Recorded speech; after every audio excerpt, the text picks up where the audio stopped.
નમસ્કાર મિત્રો, જય હિન્દ, જય ભારત. હું છું કર્મરાજસિંહ ઝાલા. આપ સર્વેનું આપણી યુટ્યુબ ચેનલમાં હાર્દિક સ્વાગત કરું છું. હવે તમે આ જે અગ્નિપથ યોજના છે, આ યોજનાથી તમે દરેક વિદ્યાર્થીઓ પરિચિત હશો જ તે. હવે આપણે આજના આખા વિડીયોની અંદર અગ્નિપથ યોજના શું છે, શેના માટે આવી છે, આ તમામ બાબતોની આપણે ચર્ચા કરવાની રહેશે. હવે આ વિડીયોની અંદર તમે ધ્યાન રાખજો, શાંતિથી સાંભળજો.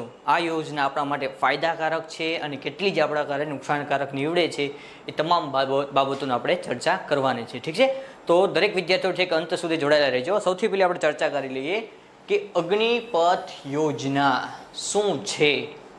શું છે અગ્નિપથ યોજના? જે આપણે 2022-23 જે હવે લાગુ કરી નાખી છે, જે હવે અત્યારે પસાર કરી નાખી છે અગ્નિપથ યોજના. તો હવે જો જે આર્મી, નેવી, એરફોર્સ, શું છે? આર્મી, નેવી એન્ડ એરફોર્સ, આ જે ત્રણેય વિંગ છે, બરાબર? આર્મી, નેવી, એરફોર્સ, આ ત્રણેય વિંગની અંદર જે ઓફિસર નહીં પરંતુ કેવા કે ઓફિસરની નીચે કામ કરતા કર્મચારીઓ માટે લાગુ કરવામાં આવી છે. અને હવે આ યોજના થ્રુ જેટલા કેન્ડિડેટ જોડાશે, જે પાસ આઉટ થઈને જોડાશે, એ દરેક કેન્ડિડેટને અગ્નિવીર તરીકે ગણવામાં આવશે. ઠીક છે, તો હવે ચાલો આપણે ડિટેલમાં આપણે ચર્ચા કરીએ કે શું છે અગ્નિવીર યોજના. ચલો જોઈ લો શું છે અગ્નિવીર યોજના. દ્વારા જે વિદ્યાર્થીઓનું સિલેક્શન થાય છે એ દરેકને અગ્નિવીર કહેવાય છે. ઠીક છે, દરેકને શું કહેવાશે? અગ્નિવીર તરીકે ઓળખાશે. હવે આ યોજના 4 વર્ષની, આપણે એક વચ્ચે આની પહેલાં થોડાક 1-2 વર્ષ પહેલાં એક શબ્દ આવ્યો હતો, ટૂર ઓફ ડ્યુટી, જે આપણે શોર્ટ ફોર્મમાં TOD તરીકે ઓળખીએ છીએ. બરાબર? શું છે? TOD તરીકે ઓળખે, ટૂર ઓફ ડ્યુટી. એક ડ્યુટીની ટૂર તરીકે આપણે ઓળખવામાં આવતા હતા, પણ હવે એમને શું નામ આપી દીધું? અગ્નિપથ યોજના દ્વારા અગ્નિવીર, જે 4 વર્ષ માટે જે સેનાની અંદર સેવા આપશે. પછી હવે એમનું જે પે સ્કેલ કેવી રીતે હશે કે જે એમનું પહેલું વર્ષ છે એમાં કેટલા 4.76 લાખ જેટલો રહેશે, કે જે આખા વર્ષનું પેકેજ કેટલું રહેશે? 4.76 લાખ. ત્યાર પછી ચોથા વર્ષે કેટલું થઈ જશે? એ રહ્યું 6.92 લાખ જેટલું થઈ જાય. મતલબ એ પેમેન્ટની અંદર જે આપણું પેમેન્ટ શું થશે? અપગ્રેડ થશે. બરાબર? જે છેલ્લે કેટલું આવી જશે? 6.92 લાખ જેટલું આવી જશે. અને તેના પછી એક સેવા નિધિ નજીક છે, કે શું છે? એક સેવા નિધિ, કેટલું? 11.72 લાખ. હવે આ પેમેન્ટ કેવી રીતે આપશે? કે જે તમારા જે વાર્ષિક પગાર, ધારો કે આટલા પેકેજ પ્રમાણે કેટલો સમથિંગ તમારો 20,000 કે 21,000 જેટલો થશે. બરાબર? 20,000 કે 21,000 જેટલો થશે. પરંતુ 20,000 કે 21,000 જેટલો થશે. પરંતુ જો હવે આમાં કેવી રીતે રહેશે કે આ ટોટલ તમારો પગાર હશે 30,000 રૂપિયા. 30,000 રૂપિયાની અંદરથી જે 9,000 રૂપિયા છે એ તમારો કટોતી થશે. બરાબર? એ સરકાર જે એ તમારું અંદરથી કટ થશે, અને જે બીજા 9,000 રૂપિયા સરકાર તમારા ખાતામાં એડ કરીને 18,000 રૂપિયા જેવી રીતે એડ કરશે. અને એ લાસ્ટમાં જ્યારે તમે રિટાયરમેન્ટ તમારું થશે, 4 વર્ષ પછી જ્યારે તમે છૂટા પડશો, ત્યારે સેવા નિધિ પેકેજ તરીકે 11.72 લાખ રૂપિયા તમારા ખાતામાં જમા કરશે. કોને? જે અગ્નિવીર તરીકે જેને ડ્યુટી બજાવી છે એમના ખાતામાં. બરાબર? પછી એક વીમા સુરક્ષા છે, કે જે 4 વર્ષ દરમિયાન કોઈ પણ જે સૈનિક છે એને કોઈ પણ પ્રકારની ખોટકાપણ થઈ, કે કોઈ પણ પ્રકારની જે એમને પ્રોબ્લેમ થઈ, બરાબર, તો હવે કોઈ પણ એને ફિઝિકલ અનેબિલિટી આવી ગઈ, તો હવે એના માટે એમને 48 લાખ જેટલાનો શું કરે છે? વીમો એમને પાકશે. બરાબર? હવે તેના સિવાય હવે આપણે આગળ ચર્ચા કરીએ કે જો અગ્નિવીરને કૌશલ્ય પ્રમાણપત્ર મળશે. બરાબર? જે 4 વર્ષ કરી ડ્યુટી કરીને આવશે એમને એક કૌશલ્ય પ્રમાણપત્ર મળશે. પછી એક બ્રિજ કોર્સ, આપણે એવું કહી શકીએ ને કે જેને 17 થી 18 વર્ષે લાગશે, કદાચ 17 થી 18 વર્ષે લાગે તો એ કેટલા 22 વર્ષ આસપાસ શું થઈ જશે? રિટાયર થઈ જશે. બરાબર? હવે આ રિટાયરમેન્ટ થઈ ગયા પછી શું એનું કોલેજનું શું, એ બધી વસ્તુનો એક પ્રશ્ન છે ને. તો હવે એ પ્રમાણે આપણે એમને એક બ્રિજ કોર્સ તરીકે આપશે, કે જે એ લેવલનું એમને કને ભણાવવામાં આવશે, જે આ 4 વર્ષ દરમિયાન ટ્રેનિંગ એ હશે, તેની સાથે સાથે એમનું જે સ્ટડી છે એ પણ રહેવાનું છે. બરાબર? હવે ત્યાર પછી જે નવા વ્યવસાય માટેની સહેલી લોન, આ 4 વર્ષ રિટાયર થઈ ગયા. બરાબર? તો રિટાયર પછી શું? બરાબર? એ એક બહુ મોટો પ્રશ્ન છે ને. હમણાં આપણે ચર્ચા કરીએ, ફાયદા અને નુકસાનની અંદર ચર્ચા કરીશું. તો એમના માટે શું, એ કદાચ એમને કોઈ પણ પ્રકારનો બિઝનેસ ચાલુ કરવો છે તો એમને સહેલાઈથી લોન મળી શકે, બેંક લોન. ત્યાર પછી આ યાદ રાખજો, આ જે આપણે અગ્નિપથ યોજના છે એના દ્વારા જે ભરતી આવવાની છે, બરાબર, આ ભરતી 90 દિવસની અંદર આવી જશે. યાદ રાખજો, જે વિદ્યાર્થીઓ 17.5 થી લઈને 21 વર્ષ છે, કેટલા 17.5 થી લઈને 21 વર્ષના જે સ્ટુડન્ટ છે એટલે કેન્ડિડેટ છે, એ દરેકને જોઈ લેજો કે 90 દિવસની અંદર તમે તમારી રીતે તૈયાર થઈ જજો. આગળ શું થાય એનું આપણે પછી આપણે ચર્ચા કરશું, બરોબર. તો પેલા ભરતી કેટલા 90 દિવસની અંદર આવશે, બરોબર. આ ખાસ ધ્યાન રાખજો. આર્મી, નેવી, એરફોર્સ રેલી થશે, બરોબર. હવે પછી જોઈએ કે આ કોને, કઈ સમિતિ દ્વારા, જે કારગિલ રિવ્યુ સમિતિની જે ભલામણ દ્વારા આ યોજનાને બહાર પાડવામાં આવી છે. પછી અધિકારીઓ નીચે, મેં તમને પહેલી જ વખતે વાત કરી નાખી કે જે અધિકારીઓ નીચેના કર્મચારીઓ છે એમના માટે આ યોજના છે, બરોબર. પણ લગભગ કેટલા, જો આ યોજના જે 4 વર્ષ છે, બરોબર, 4 યર છે, બરોબર. આ 4 યરમાં તમે વિચાર કરો, અત્યારે જે જવાનો લાગતા હતા એમને કેટલા ઓછામાં ઓછા 6 મહિનાની બેઝિક ટ્રેનિંગ રહેતી હતી, બરોબર. એના સિવાયની જે ડિપાર્ટમેન્ટમાં અંદર જતા હતા, જે રેજિમેન્ટમાં જતા હતા, એ કોઈ પણ પ્રકારની જે એની કોઈ પણ ઓછામાં ઓછી લગભગ 1.5 થી લઈને 2.5 વર્ષ સુધીની ટ્રેનિંગ રહેતી હતી. હવે 4 વર્ષમાં તો 2.5 વર્ષની ટ્રેનિંગ તો આપી નથી શકવાના, એટલા માટે એમને કેટલા 10 અઠવાડિયા, 10 અઠવાડિયાની ટ્રેનિંગ આપવામાં આવશે, જે આર્મીની અંદર છે. એના માટે નેવી એરફોર્સ માટે થોડીક ટેકનિકલ વસ્તુ વધારે આવે તો એમના માટે કેટલા 6 મહિનાની ટ્રેનિંગ એમને આપવામાં આવશે, બરોબર. પછી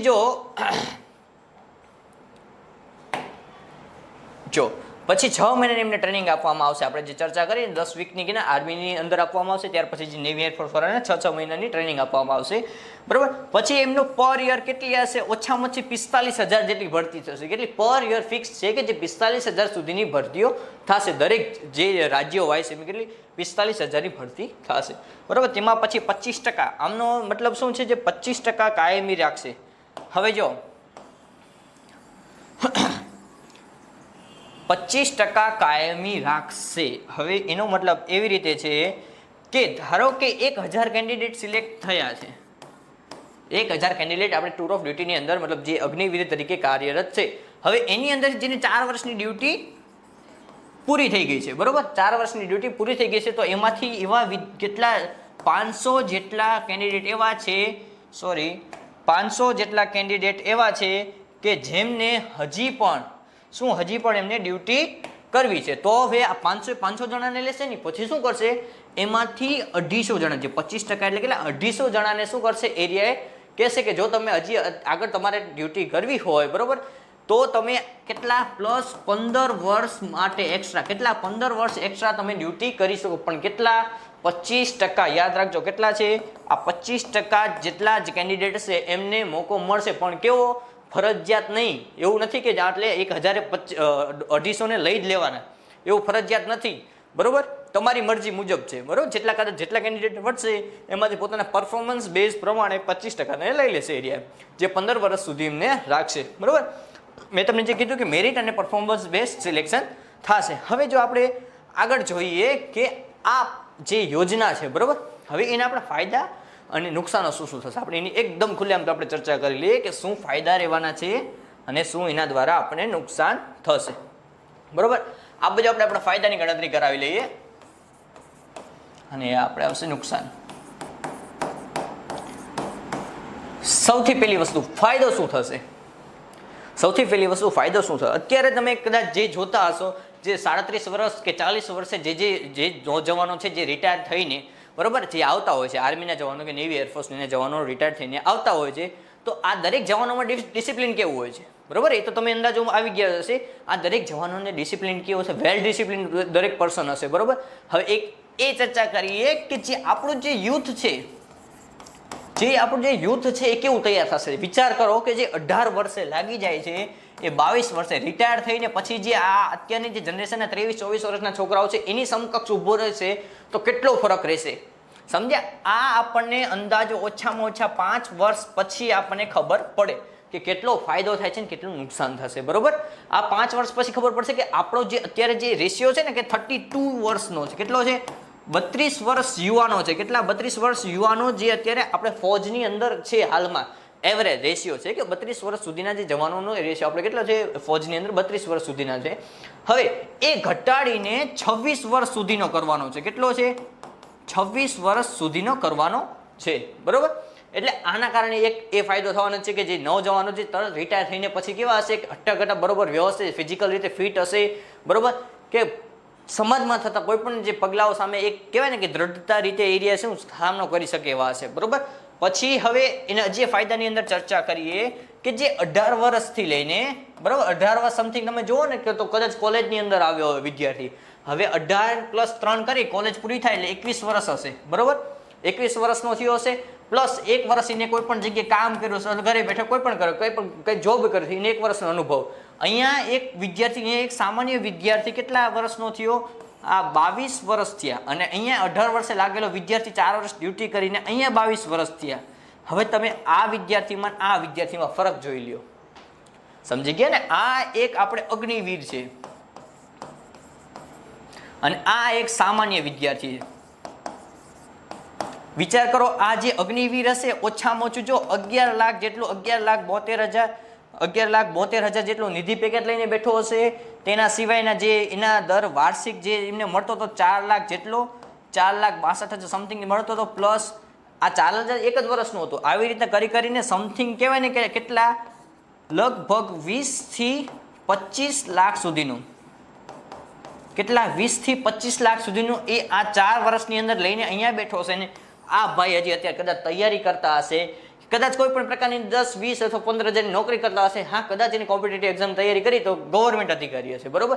પણ આ દરેક નીકળેલા દરેક વિદ્યાર્થી જોડે 20 થી 25 લાખનું પોતાનું આવક ઇન્કમ તો હશે જ તે. અને આ વિદ્યાર્થી એક આર્થિક રીતે બરોબર સજ્જ હશે, બરોબર. એટલે એક આ બધું વસ્તુ ફાયદાની અંદર થઈ ગઈ, બરોબર. આટલી મેં તમને વસ્તુ ફાયદાની અંદર આપણે ગણાવી લીધી છે. હવે થોડા ઘણા આપણે નુકસાનોની આપણે ચર્ચા કરી લઈએ કે નુકસાનો કયા થવાના છે. જે અત્યારે તમે જોઈ રહ્યા છો કે જે આ અગ્નિવીર સ્કીમ આવેલી એના ઘણા વિદ્યાર્થીઓ વિરોધ કરી રહ્યા છે, બરોબર. મારા ભાઈ, હું તમને એટલું જ કહું છું કે તમે એક આર્મીના નોજવાન તરીકે તમે કેન્ડિડેટ છો, તો તમે જે સરકારની સંપત્તિને નુકસાન પાડીને તમે શું કામ તમે આવા વિરોધ કરો છો, સમજી ગયા ને. શું કામ તમે આવી રીતના સરકારની સંપત્તિને નુકસાન પાડીને તમે જે વિરોધ કરો છો, પ્રદર્શન કરો, હા કરો ને, ક્યાં ના છે. આપણે તમને ખબર છે કે આપણને પોસાતું નથી, આપણે વિરોધ કરવાના જ છીએ, બરોબર. એટલે આમાં એક સૌથી મોટું નુકસાન એ થશે, સૌથી મોટું નુકસાન એ થવાનું છે કે જે જવાનો હશે, બરોબર, જે જવાનોની અંદર કે યુદ્ધ માટેનું શું હશે, અનુભવનો અભાવ. આ બહુ એટલે બહુ મોટું નુકસાન છે કે જે વિચાર કરો, ખાલી 4 વર્ષ ડ્યુટી કરવાની, એમાં રિટાયરમેન્ટ તમને તરત મળી જશે, બરોબર. આમાં ક્યારેય પેન્શન નથી, સમજી ગયા ને. આમાં એક પેન્શન એક જાતનું કોન્ટ્રાક્ટ બેઝ જ છે. હવે તમે વિચાર કરો, આ જે અનુભવ કોઈ પણ છે ને, કોઈ પણ જે જવાન હશે, બરોબર, જે આપણું જે ફૌજી હશે એને 7 થી 8 વર્ષ એક કહેવાય ને એક જબરદસ્ત એક લીડર તરીકે બનતા 7 થી 8 વર્ષ થાય કે કોઈ પણ પરિસ્થિતિનો સામનો કરી શકે. તો હવે આ 4 વર્ષની અંદર આ સરકાર કેવી રીતે કરી શકશે? 4 વર્ષની અંદર કેવી રીતે? હજી માંડ તો હજી સમજતા થયા હશે. હવે વિચાર કરો, 4 વર્ષની અંદર એમને ખાલી છે ને શસ્ત્રોનું જેમને જ્ઞાન આપશે, બરોબર, જે આપણે જે આર્ટિલરી છે એ બધી વસ્તુને એમને જ્ઞાન આપવાના છે. પછી એટલું જ્ઞાન આપીને એમને અનુભવ તો જોશે ને. આ એક બહુ મોટું નુકસાન થશે. હવે એક એનો કોન્સેપ્ટ એવો છે સરકારનો કે છે ને એ કદાચ આવનારા ભવિષ્યની અંદર કોઈ પણ પ્રકારની આફતો એવું જરૂરી નથી કે યુદ્ધની જ આફત આવે. કદાચ પૂરની પરિસ્થિતિ આવે છે, કોઈ પણ પ્રકારની એવી જે પરિસ્થિતિ આવે છે, કુદરતી આફત આવે છે, તો એની અંદર આપણે બહારના જવાનો, આપણે જે જવાનો છે એમની અંદર ના બોલાવવો પડે. આપણી અંદર પહેલેથી જ તે તૈયાર હશે જવાનો કે જે આપણને મદદરૂપ કરશે, બરોબર. હવે આ યોજના લાવવાના કારણો પણ ઘણા એમ કે છે કે આ કારણોની અંદર તમે જુઓ ને તો એક છે એમ કે છે પેન્શન, બરોબર. પેન્શનની એમને ચર્ચા કરી છે કે જે આપણે જે 17 વર્ષ સુધી જે ડ્યુટી કરતા હતા એમને પેન્શન બહુ આપવું પડતું હતું. એના લીધે આપણે જે આર્ટિલરીની અંદર જે પણ એનો મતલબ જે આપણે કહેવાય ને આર્મી નેવી એરફોર્સની અંદર જે ખર્ચો કરવો હતો, જે બજેટ પડતું હતું એની અંદર એની કરતાં એની પેન્શનમાં થોડોક વધારે રૂપિયા નાખવા પડતા હતા, સમજ્યા. એટલે આ કોન્સેપ્ટથી એમને એવું કીધું છે કે અમને એની અંદર થોડોક વધારે ફાયદો થવાનો છે, બરોબર. એ વસ્તુની એમને વાત કરી હતી. હવે નુકસાન આપણે એક વસ્તુની વાત થઈ ગઈ, પણ હવે વિચાર તો કરો મારા ભાઈ, છે અત્યારે જામનગર ERO દ્વારા જે એમને ભરતીની વાત કરી છે, જે હમણાં 2020ની અંદર જે ભરતી લીધી, 2021ની અંદર 2021 ફેબ્રુઆરીની અંદર જે ભરતી લીધી છે, તો એની ભરતી લેવા જાય છે તો એની એક્ઝામનું શું? સમજે, એક જાતનું નુકસાન જ છે ને. હવે એ વિદ્યાર્થી તમે એમ કહેશો કે ચાલો જવા તો ફરી વખત નવી ભરતી લઈ, વસ્તુ યોગ્ય નથી. તમે જાણો છો ને હું પણ જાણું છું.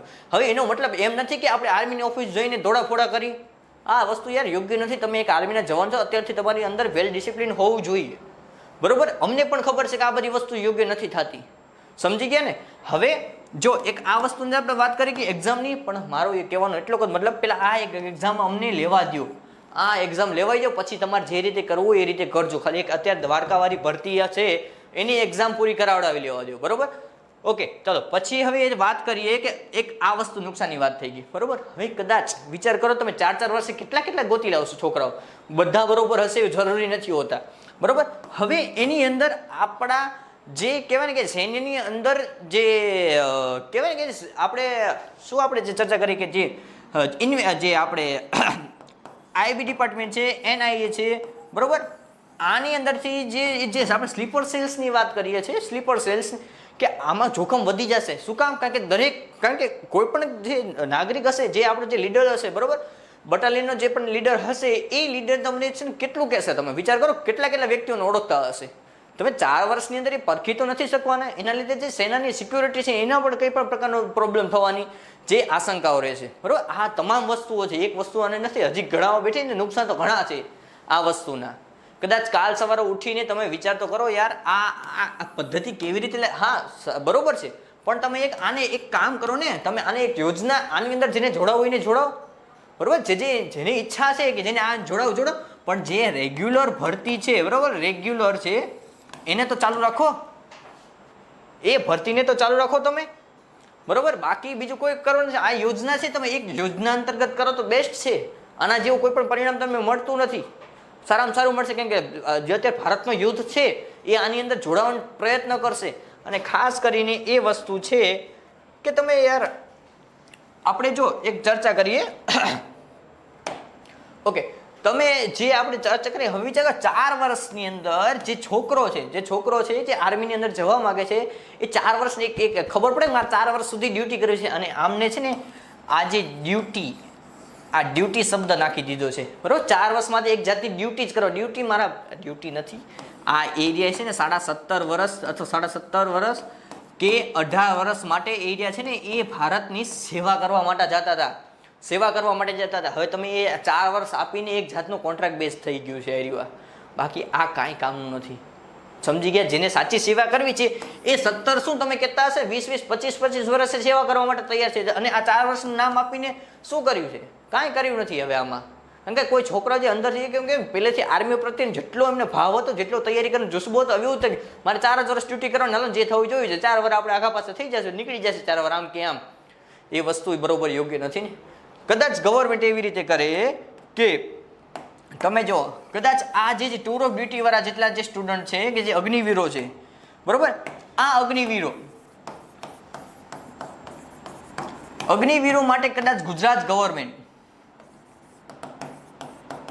એવી કોઈ વ્યવસ્થા કરે કે જે 4 વર્ષ પછી આવી જાય છે, બરોબર. 4 વર્ષ થઈ ગયા પછી આવે છે. હવે 4 વર્ષ આવી ગયા પછી એરિયા એ ગુજરાત ગવર્મેન્ટની અંદર કોઈ પણ એવી વ્યવસ્થા કરે કે જે આ જે 4 વર્ષ ડ્યુટી કરીને આવ્યા છે એ વિદ્યાર્થીઓને ક્યાંય ભટકવું પડે નહીં. ભલે ને લઈ લો ને તમે 45, આપણે ધારો કે ગુજરાતમાં ધારો કે 1000 જણા સિલેક્ટેડ થયા હતા ટૂર ઓફ ડ્યુટીની અંદર, તમે ભલે ને 1000 જણાની એક્ઝામ લ્યો, એમની સ્પેશિયલ એક્ઝામ લ્યો ટૂર ઓફ ડ્યુટી વાળાની, એમને જે પ્રમાણે મેરિટ પડે, જે પ્રમાણે માર્ક્સ આવે એ પ્રમાણે એમને ડિપાર્ટમેન્ટ આપી દો. આર્મીમાં તૈયારી કરીને આવ્યા છે, નેવીમાં તૈયારી કે એરફોર્સમાં તૈયારી કરીને આવ્યા છે, કે જેવા તેવા તો નહીં જોઈએ. એમને ટેકનિકલી ટોટલી માહિતી હશે, તે પહેલેથી વેલ ટ્રેન્ડ હશે, બ્રિજ કોર્સ હશે એમની પાસે સર્ટિફિકેટ હશે. તો ગુજરાત ગવર્મેન્ટની એ અપીલ છે કે પછી આવી રીતે કદાચ કોઈ એવી વ્યવસ્થા કરો કે જેના લીધે શું આજે ટૂર ઓફ જે અગ્નિવીરો છે એમના પ્રત્યે થતો અન્યાય આપણે શું કરીએ, અટકાવી શકીએ, બરોબર. આ એક ખાસ માહિતી છે, તમને બધાને ખબર છે ને મને પણ ખબર છે કે આ વસ્તુ કંઈક અંશે શું બરોબર થતી નથી. પણ હું એટલું જ કહેવા માંગુ છું, આપણે યાદ રાખજો કોઈ પણ શસ્ત્ર લેવાના નથી અને કોઈ પણ પ્રકારનો એવો હોબાળો નથી કરવાનો. તો શાંતિથી જે પણ રીતે તમે તમારી રાય હોય આપણે શાંતિથી રજૂ કરવાની છે, બરોબર. ઓકે, તો આ તમામ વસ્તુને આપણે માહિતી જોઈ લીધી, બરોબર છે, શું શું ફાયદા છે, શું શું નુકસાનકારક છે. આમાં થોડાક મારા પોઈન્ટ ઓફ વ્યૂ તરફથી થોડાક નુકસાન થોડાક વધારે દેખાતા હતા, એટલે મેં તમને પોર્શન સમજાયો શું શું નુકસાન થઈ શકે છે. આના સિવાય કોઈ પણ પ્રકારના કદાચ કંઈ તમારે કોમેન્ટમાં કંઈ કેવું હોય તો નીચે કોમેન્ટ કરીને તમે અમને જણાવી શકો, બરોબર. બાકી કોઈ પણ પ્રકારનો તમને માહિતી જોતી હોય આના વિશેની, ડિફેન્સ વિશેની, અગ્નિવીર વિશેની, તો જરીકે નંબર 70 468 10 4 23. આગળના જે આપણે ફોરેસ્ટના વિડીયોની અંદર નંબરમાં ભૂલ થઈ જરીક જોઈ લેજો, ઠીક છે. 70 468 10 4 23 આ નંબર છે. તો કોઈ પણ પ્રકારની બીજી માહિતી જોતી હોય તો તમને આ નંબર ઉપરથી તમને મળી જશે, ઠીક છે. તો બધા વિદ્યાર્થીઓને ખાસ કહેવાનું કે તમે ખાસ કરીને કે આવા કોઈ પણ પ્રકારના પગલાં ન લ્યો. અને હા, એ ખાસ મુદ્દો આવ્યો તો મને ધ્યાનની અંદર કે જે સુસાઇડવાળા જે કિસ્સા ઘણા મળ્યા હતા, પણ આ કંઈ કરવા જેવી બાબત નથી. આજે કદાચ લોન્ચ કરી નહીં, કદાચ કાલ સવારે ઉઠીને આની અંદર કંઈક ચેન્જ પણ થઈ શકે છે. એટલે એવું તમે કોઈ પણ ઉતાવળમાં કોઈ પણ પ્રકારનું પગલું ભરવાનું નથી, કેમ કે આ તમારા માટે ભલે કદાચ સપનું હોય, પણ તમારા મા બાપ માટે તમે પોતે સાથે એક સપનું છો, બરોબર. આ એક ખાસ ધ્યાન રાખજો, બરોબર. બધાને જય હિન્દ, જય ભારત.